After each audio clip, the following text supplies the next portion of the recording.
이 시간 하나님의 말씀은 창세기 15장 1절에서 7절입니다. 이후에 여호와의 말씀이 환상 중에 아브라함에게 임하여 이르시되 아브라함아 두려워하지 말라. 나는 내 방패여 너희 지극히 큰 상급이니라. 아브라함이 이르되 주 여호와여 무엇을 내게 주시려 하나이까. 나는 자식이 없사오니 나의 상속자는 이 다메섹 사람 엘리에셀이나이다. 아브라함이 또 이르되 주께서 내게 씨를 주지 아니하셨으니 내 집에서 길린 자가 내 상속자가 될 것이니이다. 여호와의 말씀이 그에게 임하여 이르시되 그 사람이 내 상속자가 아니라 내 몸에서 날짜가 내 상속자가 되리라 하시고 그를 이끌고 밖으로 나가 이르시되 하늘을 우러러 무뼈를 셀 수 있나 보라. 또 그에게 이르시되 내 자손 이와 같으니라. 아브라함이 여호와를 믿으니 여호와께서 이를 그의 의로 여기시고 또 그에게 이르시되 나는 이 땅을 내게 주어 소유를 삼게 하려고 너를 갈대인의 우리에서 이끌어낸 여호와니라. 아멘. 오늘 이 시간에는 창세기 15장 1절에서 7절까지의 말씀을 통해 밤하늘의 별을 세는 믿음이라는 제목으로 함께 말씀을 나누도록 하겠습니다. 우리가 살아가다 보면 다양한 기분을 느끼게 됩니다. 좋은 일이 있을 땐 행복하고 기쁨을 느끼고요. 반면에 우리 앞에 고난이나 어려움이 다가오게 된다면 두려움, 공포를 느끼기도 합니다. 우리의 일상을 생각해 보면 기쁨을 느끼실 때가 많으신가요? 아니면 두려움을 느끼실 때가 많으신가요? 잠시 생각해 보면 우리의 인생은 기쁨을 느끼는 것보다 두려움을 더 많이 느끼고 살아가는 것 같습니다. 우리 앞에 두려운 일들이 생기면 그 두려움 안에서 기쁨을 찾기가 어렵습니다만 반대로 기쁜 일이 있어도 그 기쁨은 얼마 가지 않고 곧바로 두려움과 걱정으로 바뀌는 경험을 하곤 합니다. 우리가 고난을 만나게 되면 내 인생이 어떻게 될까, 이 문제들이 고통스럽다, 어떻게 하면 해결할 수 있을까와 같은 많은 걱정과 두려움이 찾아옵니다. 반대로 우리가 좋은 결과를 얻게 된다면 그때 두려움이 사라지게 되나요? 우리가 좋은 결과물을 얻게 된다면 잠시 기쁨이 있을지 모르겠으나 얼마 지나지 않아 다른 유형의 두려움이 우리에게 찾아오게 됩니다. 예를 들면 이런 것이죠. 좋은 회사에 취직을 했다면 그 기쁨은 평생 갈까요? 그 기쁨은 얼마 가지 않습니다. 매일 아침 출근해야 하고 회사에 오래 다니기 위해서는 수많은 고난을 버텨야 합니다. 그래서 직장인들은 이런 이야기를 합니다. 월요일이 두렵다. 이처럼 두려움은요, 언제든 우리를 향해 다가옵니다. 오늘 말씀을 살펴보면 아브라함 또한 좋은 결과물을 얻었습니다. 그러나 곧장 다가오는 두려움으로 인해 무력하고 지친 모습으로 자신의 장막에 거하고 있습니다. 오늘 말씀은 이 두려움에 빠진 아브라함에게 어떤 은혜를 하나님께서 베푸시는지가 기록되어져 있는데요. 우리 성도님들은 오늘 말씀을 통해 두려움 가운데서 넘어지고 낙심하는 것이 아니라 말씀 가운데서 늘 승리하시는 모든 성도님들이 되시길 예수님의 이름으로 축원합니다. 아브라함의 여정을 살펴보면 아브라함은요, 조카 롯을 포로로 끌고 간 4개의 나라들과 싸워 승리를 거두었습니다. 그리고 빼앗긴 사람들과 모든 재물을 되찾아 귀환하게 됩니다. 이후에 곧바로 소돔 왕이 아브라함에게 나타나 보상을 줄 테니 하나님께 오려드릴 영광을 가로채고자 유혹했습니다. 그러나 아브라함은요, 그 검은 속내를 알아차리고는 그 제안을 거절하고 하나님께 영광을 올려드렸습니다. 아브라함의 현재 상태는요, 전쟁에서도 이기고 영적으로도 승리했기 때문에 어느 한 부분도 부족함이 없는 상태였습니다. 그런데 오늘 말씀을 보니 하나님께서는요, 1절에서 이렇게 말씀하셨습니다. 1절의 말씀을 함께 읽도록 하겠습니다. 읽겠습니다. 시작. 이후에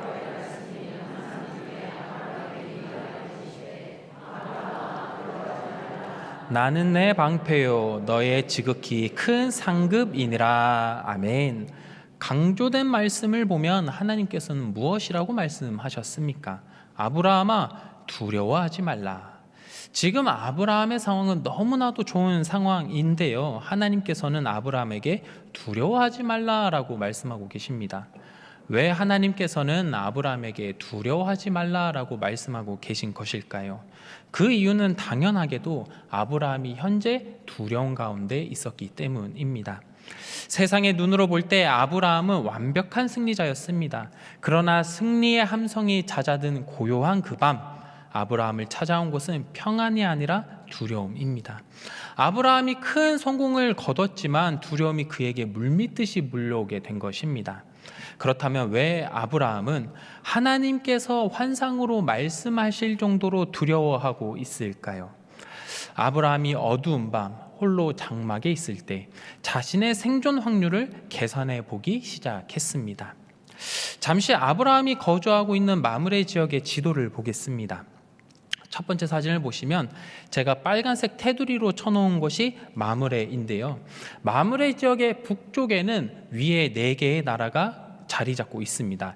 엘람, 시날, 엘라살, 고임 나라입니다. 이 4개의 나라들이 아까 말씀드린 것과 같이 아브라함과 전쟁을 해서 패배한 4개의 나라입니다. 이 4개의 나라는요, 이 당시 가장 강한 패권을 가진 나라들이었습니다. 그러니 아브라함이 이 지도를 봤을 때 번뜩 생각이 드는 거죠. 아, 내가 건드렸던 나라들이 보통의 나라들이 아니구나. 이 당시에 4개의 나라들이 굉장히 강한 나라들이었기 때문에 언제든지 군사를 이끌고 아브라함을 죽이기 위해 찾아올 수가 있었습니다. 그러니 아브라함은요, 언제 자신이 죽을지 모른다는 그 두려움 앞에 휩싸이게 된 것입니다. 그렇게 아브라함은요, 이 만일의 사태를 대비해서 지도를 펼쳐놓고 고민합니다. 만약 북쪽에서 4개의 나라들이 쳐들어오게 된다면 나는 어디로 도망가야 할까? 그래서 지도를 펼쳐보고 서쪽에 보니까요, 서쪽은 이미 바다이기 때문에 도망갈 곳이 없습니다. 그리고 동쪽을 보니 여기에는 소돔이 위치해 있습니다. 아브라함과 소돔 왕도 사건이 하나 있었습니다. 아직 사진이 넘어가면 안 됩니다. 소돔과 사건이 하나 있었는데요. 아브라함이 소돔 왕의 제안을 거절하고 하나님을 선택했던 일이 있었기 때문에 아브라함이 어려움을 겪었을 때 소돔 왕에게 도움을 요청해봤자 소돔 왕이 그 도움을 들어줄 리가 만무했습니다. 그럼 남쪽에 뭐가 있나 하고 지도를 넓혀보니까요, 이제 마므레 지역 밑에 남쪽 빨간색 테두리에 보면 가데스 바네아라는 지역이 있습니다. 이 지역은요, 사막 지역입니다. 그 광야 지역이기 때문에 이 지역에는 아무것도 없습니다. 그래서 더 남쪽으로 내려가 보니 더 남쪽에는 이집트가 위치해 있습니다. 이집트와 아브라함과는 어떤 일이 있었나요? 아브라함이 자신의 아내 사레를 누이라고 거짓말하는 바람에 바로의 집에 재앙이 임했습니다. 그렇게 이집트 또한 아브라함을 도와줄 만한 상황이 아니었습니다. 지금 아브라함의 주변에 자신의 편은 하나도 없는 상황이기 때문에 아브라함의 생존 확률은요, 거의 제로에 가깝다고 볼 수 있습니다. 그러니 아브라함은요, 지나가는 말발굽 소리만 들어도, 밤에 불어오는 바람 소리만 들어도 가슴이 철렁하는 날들이 연속되었습니다. 이런 상황에 놓이니 하나님께서는 환상 중에 말씀해 주셨습니다. 아브라함아, 두려워하지 말라. 나는 내 방패요 너의 지극히 큰 상급이니라. 두려워 말라. 나는 너의 방패요 지극히 큰 상급이다. 이 말씀이 얼마나 큰 위로가 되는 말씀인가요? 방패는요, 무기의 공격을 막아주는 보호구입니다. 아브라함이 전쟁을 생각하며 두려워하고 있으니 하나님께서는 말씀해 주신 것입니다. 내가 너의 방패가 되어 그 공격을 막아주겠다. 또 하나님께서는요, 아브라함에게 상급이다라고 말씀하셨습니다. 여기서 말하는 상급은 군인의 약탈물을 이야기합니다. 아까 아브라함은 목숨을 걸고 싸워서 자신이 얻은 모든 전리품을 하나님의 영광을 위해 소돔 왕에게 다 돌려주었습니다. 그래서 지금 아브라함은요, 자신의 목숨을 걸고 싸웠지만 얻은 것이 하나도 없는 상태였습니다. 그러니 하나님께서 아브라함에게 말씀하십니다. 아브라함아, 너가 지금 가진 수중에 있는 것들이 아무것도 없으나 내가 너의 지극히 큰 상급이니라. 이 세상 모든 것을 창조하신 하나님께서 나의 방패 되시고 상급 되신다고 말씀하여 주시니 이 얼마나 든든하고 감사한 말씀입니까? 그러나 아브라함은요, 하나님의 말씀에 위로받지 못하고 다시 미래를 계산하고 있습니다. 그리고는 2절과 같이 대답합니다. 2절의 말씀 함께 읽겠습니다. 2절의 말씀 읽겠습니다. 시작. 아브라함이 이르되 주 여호와여, 나의 상속자는 이 다메섹 사람 엘리에셀이니이다. 아멘. 아브라함이 두려움의 장식이 되자 하나님께서 방패가 되어주시고 상급이 되어주신다는 이 말씀이 귀에 들어오지가 않습니다. 오히려 하나님께 다시 반문합니다. 하나님, 저에게 땅과 수많은 자녀를 준다고 했잖아요. 그런데 저는 아직도 자녀가 없습니다. 아브라함은 하나님의 약속을 믿고 열심히 달려왔습니다. 그러나 지금 아브라함은요, 나이가 더 들어가고 있고 사라의 눈에는 주름만 늘어가고 있습니다. 하나님께서는 아브라함에게 큰 민족을 약속하셨지만 아브라함에게 남아있는 것은요, 빈 요람일 뿐이었습니다. 자신의 계산으로는 이제 자손을 낳을 확률도 제로에 가까워 보입니다. 그러니 아브라함이 하나님께 따져 묻습니다. 하나님, 하나님께서 나의 방패가 되고 상급이 되면 무엇합니까? 저는 하나님만 믿고 이 길을 따라 나왔는데 자식 한 명 없습니다. 아브라함은요, 하나님과 함께 시작한 이 프로젝트가 폭삭 망해버렸다라고 생각할 뿐이었습니다. 아브라함이 생각하기에 자신의 생존 확률도 자손을 가질 확률도 없어 보입니다. 자신의 미래가 불확실해 보이니 그는 깊은 두려움에 빠져버린 것입니다. 아브라함이 이런 상황이다 보니 덧붙여 이야기합니다. 나는 자식이 없사오니 나의 상속자는 이 다메섹 사람 엘리에셀이니이다. 아브라함의 두려움이 극에 달하게 되자 아브라함은요, 자손을 주신다는 하나님의 약속을 포기하고 자신의 종 엘리에셀을 상속자로 삼으려고 한 것입니다. 얼마 전만 하더라도 롯을 구출한 전쟁 영웅이었던 아브라함의 모습은 모두 사라져 버렸습니다. 하나님께서 그려주신 인생의 설계도를 찢어버리고 사람의 생각을 선택한 서글픈 타협만이 남아있을 뿐이었습니다. 아브라함의 상황을 정리하면 그는 자신을 둘러싸고 있는 사방의 적들과 또 하나님의 약속이 이루어지지 않는다는 좌절감으로 인해 두려워하고 있었습니다. 또한 이 두려움에 잡아먹혀버려 하나님의 약속은 포기해버리고 합리적인 방법을 찾아 떠납니다. 지금 아브라함이 맞이하고 있는 이 밤은 단순히 해가 뜨지 않는 밤이 아니라 자신의 영혼이 캄캄한 곳으로 이끌려가는 영적인 어둠이 들여온 밤이었습니다. 잠시 제 이야기를 말씀드리면 저는 보시는 바와 같이 굉장히 스마트하고 지적으로 보이실 텐데요. 저는 대학교 4년 다니는 내내 장학금을 면제받았습니다. 장학금을 면제받았다는 것은 공부를 못했다는 이야기입니다. 4년 동안 열심히 면제를 받았는데 그러던 어느 날 장학금을 받을 수 있는 마지막 학기에 성적표가 나왔는데요. 놀랍게도 제가 그 학기에 높은 성적을 받아 장학금을 받게 되었습니다. 그날 성적표를 받고 나서요, 얼마나 기분이 좋던지 그날만큼은 세상을 다 가진 것 같았습니다. 이렇게 장학금을 한번 받고 나니까요, 계속해서 받고 싶다는 마음이 생기기 시작했습니다. 그래서 저는 대학원을 졸업할 때까지 장학금을 받고자 부단히 애를 썼던 기억이 있습니다. 그런데 이렇게 기쁨을 누리고 난 다음에요, 몇 가지 문제가 생기기 시작했습니다. 제가 장학금을 받았다는 소문이 나니까요, 시험 기간만 되면 노트를 빌려달라는 사람들이 그렇게 찾아오기 시작합니다.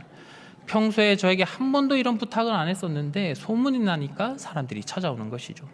제가 예전에 이런 부탁을 받았더라면 제 노트를 아무런 꺼리낌 없이 전해주었을 텐데요. 이제 장학금을 받겠다는 욕심이 생기니까요, 노트를 건네줄 때 조금씩 지우기 시작했습니다. 네. 왜 제가 노트의 내용들을 지우기 시작했을까요? 다른 사람들이 더 높은 점수를 받을까봐 제일 중요한 내용은 지우기 시작하는 거죠. 그리고 노트를 건네기 시작했습니다. 제가 왜 이렇게 했는지 생각을 해보면요, 제 손에 쥐어봤던 이 장학금을 놓칠까봐, 다음에도 장학금을 못 받으면 어떻게 하나 불안감 때문에 이런 행동을 했습니다. 그리고 더 큰 문제는요, 이 장학금을 받고 나면요, 그 기쁨은 얼마 가지 않고 곧장 두려움이 찾아옵니다. 이 장학금을 받기 위해서는 다음 학기에도 이만큼 노력을 해야 하고 또 사람이 치사해져야 하니 그 다가오는 시간이 두렵게 느껴집니다. 목표를 이루고 좋은 결과물을 얻었음에도 불구하고 이 기쁨은요, 얼마 지나지 않아 다른 형태의 두려움으로 저에게 다가오게 된 것입니다. 아브라함이 기쁜 일을 겪었음에도 불구하고 곧장 두려움에 빠지는 이 모습은 오늘날을 살아가고 있는 우리에게도 동일하게 적용되는 모습입니다. 우리도 겉으로는 아무런 문제가 없을 때, 혹은 다른 사람들이 인정해 줄 만한 성과를 이뤘을 때 기쁨을 느끼지만 그 기쁨은 얼마 지나지 않아 곧장 두려움으로 느끼게 됩니다. 옛말에 화무심희롱이라는 한자어가 있습니다. 이 말의 뜻은 꽃이 피어도 그 빛이 열흘을 못 넘긴다는 말입니다. 이 말처럼 세상의 기쁨은 찰나에 불과합니다. 좋은 대학, 좋은 직장, 내 집 마련, 우리는 그 종착역에 도착만 하면 긴 안식과 평안이 있을 거라고 생각했지만 막상 도착해보면 그곳은 안식처가 아니라 더 높은 성적과 더 처절한 생존을 요구하는 새로운 출발선입니다. 그렇게 우리의 인생 또한 다른 사람들이 부러워하는 업적을 쌓았더라도 겉으로 보았을 때 전혀 문제가 없는 상태로 보일지라도 더 깊은 불안함의 공포가 우리에게 다가옵니다. 우리가 좋은 대학에 합격했을 때 기쁨은 잠시지만 이제 그만큼 더 많은 양의 공부를 해야 하기 때문에 두려움이 생깁니다.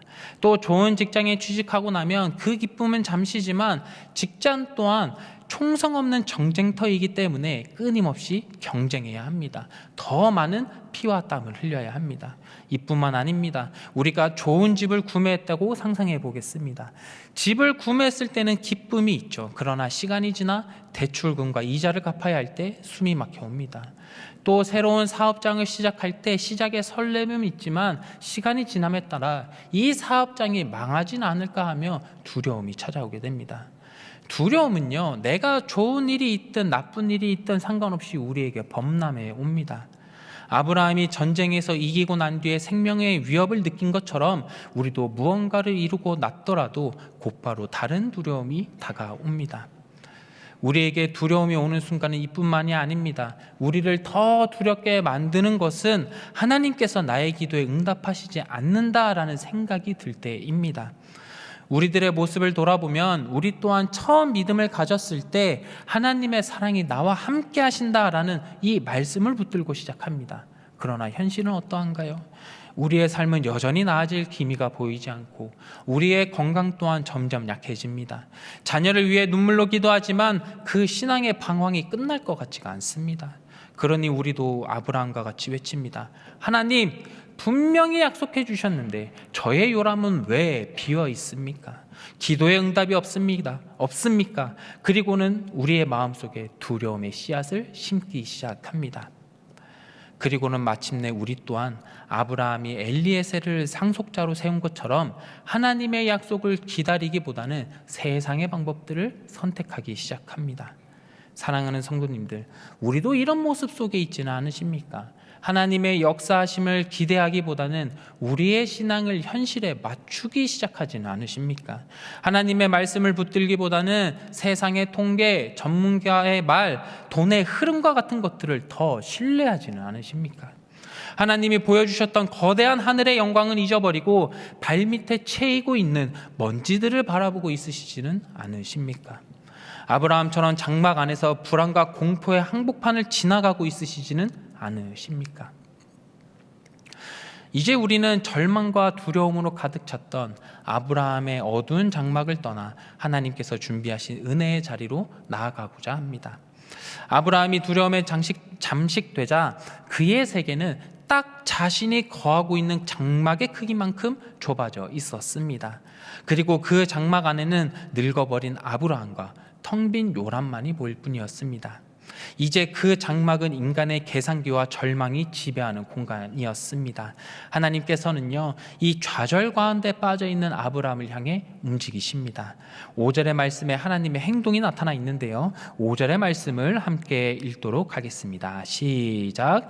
그를 이끌고 밖으로 나가 이르시되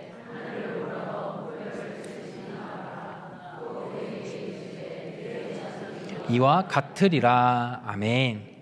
5절의 말씀에서 나타난 하나님의 행동이 무엇인가요? 하나님께서 가장 먼저 하신 행동은 장막 속에 떨고 있던 아브라함을 이끌고 밖으로 나오게 하셨습니다. 하나님께서 행하신 이 짧은 행동이요, 참 감동이 됩니다. 지금 아브라함은요, 혼자 장막 밖으로 나갈 힘을 모두 잃어버렸습니다. 두려움으로 인해 절망이 난 늪에 빠졌고 그는 그 안에서 허우적거릴 뿐이었습니다. 그런데 여기서 하나님께서는요, 아브라함을 이끄셨습니다. 여기서 이끌다라는 단어는 히브리어 원어로 보면 야짜라는 단어가 사용되었습니다. 이 야짜라는 단어는요, 특정 장소에서 벗어나 다른 곳으로 가져가다라는 뜻입니다. 그러니까 하나님께서는요, 자기 장막 안에 갇혀서 덜덜 떨고 있는 아브라함을 넓고 넓은 하늘이 보이는 장소로 끌고 나오신 것입니다. 이 모습을 통해 하나님의 은혜를 바라봅니다. 하나님께서는요, 두려움에 마비되어 손끝 하나 까딱할 수 없는 사람들을 그냥 두시는 분이 아니십니다. 하나님께서는요, 이렇게 두려움에 갇힌 자들을 장막 밖으로 이끌어 주십니다. 그리고는 말씀하십니다. 아브라함아, 이제 그만 내 절망의 지붕에서 눈을 돌리고 내 한계의 벽에서 눈을 돌려라. 내가 만든 세상을 보러 나오너라. 아브라함이 차가운 밤 공기를 가르고 자신의 장막에서 나왔을 때 그의 눈앞에 펼쳐진 것이 무엇이었을까요? 다시 5절의 말씀을 보면 하나님께서는 아브라함에게 이것을 보여주셨습니다. 하늘을 우러러 뭇 별을 셀 수 있나 보라. 또 그에게 이르시되 내 자손이 이와 같으리라. 아멘. 하나님께서는요, 셀 수 없는 많은 별을 아브라함에게 보여주셨습니다. 우리 인천만 하더라도 밤에 하늘을 보면 별이 잘 보이나요? 거의 보이지 않습니다. 요즘 시대에는 가로등, 건물 조명들이 잘 되어 있다 보니 지상에서 쏘는 빛으로 인해 별이 잘 보이지 않습니다. 그러나 불빛이라고는 거의 없는 사막 한가운데서는 어떠할까요? 성지순례를 다녀오신 분들의 이야기를 들어보면 사막 한가운데서는요, 살면서 본 별보다 더 많은 별들을 보게 된다라고 이야기합니다. 아마 아브라함이 보고 있는 하늘의 모습은요, 이런 모습이었을 것입니다. 사진을 보여주시면 이렇게 사진과 같이 지금 그 앞에는요, 우리의 힘으로는 셀 수 없는 수많은 별들이 수놓아져 있었습니다. 하나님은 이러한 별 앞에 있는 아브라함에게 말씀하십니다. 아브라함아, 지금 보이는 하늘의 별을 셀 수가 있느냐? 아브라함은요, 그 자리에서 별을 하나하나 세어보지만 너무나 많은 숫자에 결국 세기를 포기할 수밖에 없습니다. 이 수많은 별들은 사람이 셀 수 있는 영역이 아니기 때문입니다. 아브라함에게 보여주신 이 수많은 별들은요, 하나님께서 준비하신 은혜였습니다. 그렇기에 아브라함은요, 이 별들을 보았을 때 아마 이 별들이 이렇게 말하는 것처럼 느껴졌을 것입니다. 아브라함아, 너가 보고 있는 이 별은 원래 하나도 없었다. 그러나 하나님께서는 아무것도 없는 세상 가운데 이 수많은 별들을 만드셨다. 하나님께서는 아무것도 없는 곳에서 수많은 별을 만들어내신 것처럼 너에게 수많은 자손을 만드실 수 있는 분이다. 두려움은요, 우리가 좁은 장막 안에서 우리 자신만 바라볼 때 커집니다. 그렇게 하나님은 아브라함의 시선을 땅에서 하늘로 돌려놓으심으로 현실의 공포보다 더 거대한 하나님의 통치를 만나게 하셨습니다. 자신의 두려움보다 더 큰 하나님의 통치를 만나게 된 아브라함은요, 이렇게 고백을 합니다. 6절의 말씀인데요, 6절의 말씀 함께 읽겠습니다. 시작. 그를 아멘. 하나님께서 수많은 별을 보여주실 때 아브라함은 그 별을 보고 하나님을 믿었습니다. 여기서 믿으니라는 말의 원어는 아만입니다. 우리가 기도의 끝에 외치는 아멘과 같은 어원으로 하나님을 전적으로 신뢰한다라는 뜻입니다. 오늘날로 치면 아브라함이 수많은 별들을 보고 아멘이라고 외쳤습니다. 그리고는 이렇게 고백합니다. 하나님, 제 계산은 틀렸습니다. 세상의 방법은 내려놓고 하나님의 별들을 붙잡게 했습니다. 아브라함이 이렇게 고백할 때 하나님께서는요, 그를 의로 여기셨습니다. 그렇습니다. 아브라함은요, 여전히 도덕적으로 완벽해지거나 율법적으로 흡이 없는 사람이 아니었습니다. 그는 여전히 두려움이 많은 노인이었으나 오직 단 하나, 하나님의 약속을 있는 그대로 받아들일 때 하나님께서는요, 아브라함을 의롭다고 칭해 주신 것입니다. 이것은 하나님께서 조건 없이 주시는 은혜입니다.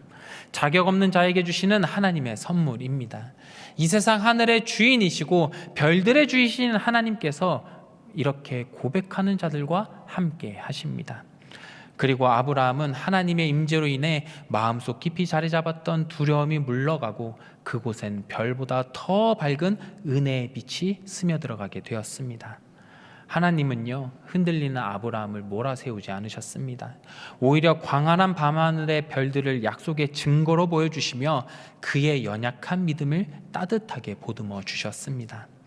아브라함의 상황은 여전히 그대로였고 환경은 달라진 것이 없었으나 바라보는 곳이 달라지자 그는 다시 설 수가 있었습니다. 환경을 바꾸기에 앞서 시야를 교정해 주시는 것, 그것이 바로 하나님의 회복 방식입니다. 이제 시선을 우리의 삶으로 옮겨 보겠습니다. 이 자리에 함께 예배드리고 있는 성도님들께서는요, 이 예배가 끝나고 나면 다시 현실로 돌아가셔야 합니다. 아브라함은 밤하늘의 수많은 별들을 통해 하나님의 은혜를 경험했다면 당장 내일 아침 출근을 견뎌야 하고 산더미처럼 쌓인 업무와 집안일을 마주해야 하는 우리에게는 무엇이 있습니까? 우리의 현실은 여전히 두려운 일들 뿐입니다. 이 두려움은 나의 건강일 수도 있고 자녀들의 신앙 문제일 수도, 또 나의 직장 문제, 얽히고 설킨 사람들 간의 관계적인 문제일 수도 있습니다.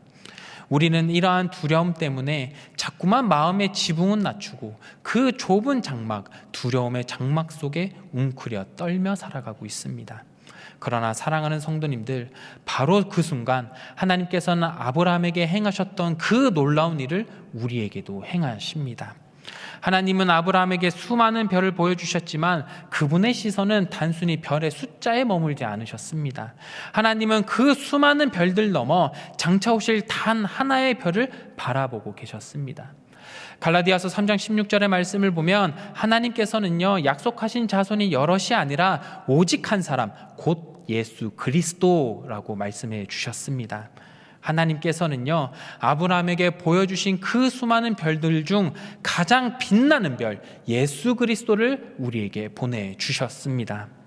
우리가 두려움에 짓눌려 고개를 들 힘조차 없을 때, 장막 밖으로 나갈 용기조차 없을 때 그 별이신 예수님께서는 우리에게 찾아와 주십니다. 그리고 아브라함을 이끌어내 주셨던 것처럼 우리의 손을 잡아 밖으로 인도해 주십니다. 억지로라도 우리의 고개를 들어 십자가, 그 가장 빛나는 별을 보게 해 주십니다. 우리가 그 별이신 예수님을 바라볼 때 주님은 이렇게 말씀하십니다. 두려워하지 말아라. 내가 너의 별이 되어주겠다. 어둠 속에서 빛나는 내가 바로 너를 지키는 방패요, 너의 가장 급 상급이니라. 그렇습니다. 오늘날 우리에게 보여주신 밤하늘의 별은 그냥 빛나는 점이 아니었습니다. 그것은 칠흑 같은 어둠 속에서 우리를 대신해 공격을 막아내 주신 주님의 방패였고, 빈손인 우리에게 생명을 더해 주시는 주님의 상급입니다. 우리는 십자가라는 이 별을 바라볼 때 주님은 다시금 확인시켜 주십니다. 사랑하는 내 자녀야, 너의 성적 때문에, 너의 연봉 때문에, 너의 아파트 평수 때문에, 혹은 자녀들 때문에 두려워하고 있느냐? 너는 이미 내 피로 산 존귀한 자다. 내가 너의 방패가 되어 이미 다 막아내었으니 너는 두려워하지 말아라. 우리가 나를 위해 이 땅에 오신 그 별 예수님을 온전히 만나게 될 때 아브라함이 두려움의 장막을 걷어치우고 믿음의 길을 걸어간 것처럼 우리 또한 두려움을 떨쳐버리고 담대히 의의 길로 나아가게 될 줄로 믿습니다. 사랑하는 성도님들, 우리의 인생은요, 내 힘으로 아등바등 지키는 것이 아닙니다. 우리의 인생은 만군의 여호와가 나의 상급이 되시고 나의 방패가 되어주실 때 지켜지는 것입니다.